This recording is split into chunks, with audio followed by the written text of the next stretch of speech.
उत्तर प्रदेश की 9 विधानसभा सीटों पर हुए उपचुनाव में बीजेपी गठबंधन 6 सीटों पर आगे है, जबकि समाजवादी पार्टी 3 सीटों पर आगे चल रही है।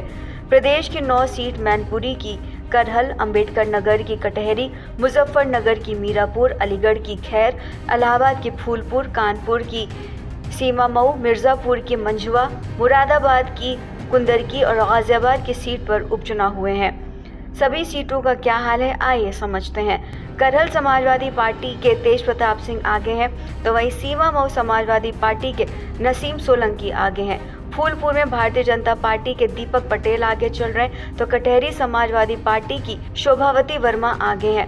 मंझवा में भारतीय जनता पार्टी की शुचिस्मिता मौर्य आगे हैं। गाजियाबाद में भारतीय जनता पार्टी के ही संजीव शर्मा आगे चल रहे हैं। कुंदरकी भारतीय जनता पार्टी के रामवीर सिंह आगे हैं, तो मीरापुर में राष्ट्रीय लोकदल के मिथिलेश पाल आगे चल रहे हैं।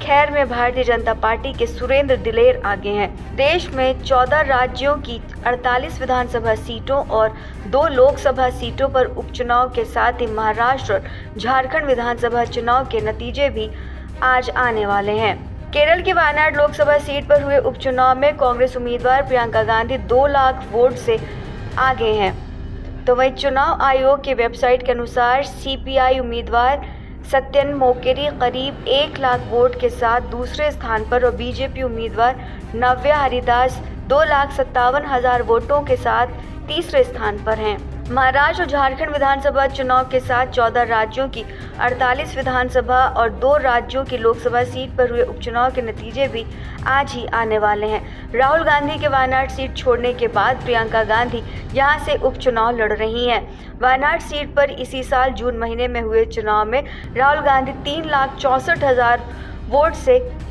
जीते थे। उन्हें 6,47,000 कुल वोट मिले थे।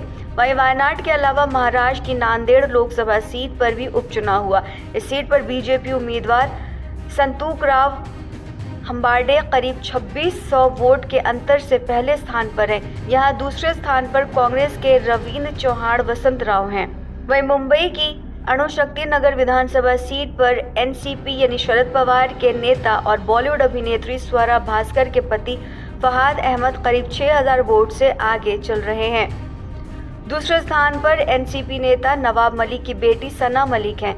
वो एनसीपी यानी अजीत पवार के टिकट पर चुनाव लड़ रही हैं। तीसरे स्थान पर महाराष्ट्र नवनिर्माण सेना के उम्मीदवार आचार्य नवीन विद्याधर हैं और चौथे स्थान पर वंचित बहुजन अघाड़ी के उम्मीदवार सतीश वामन राजगुरु हैं।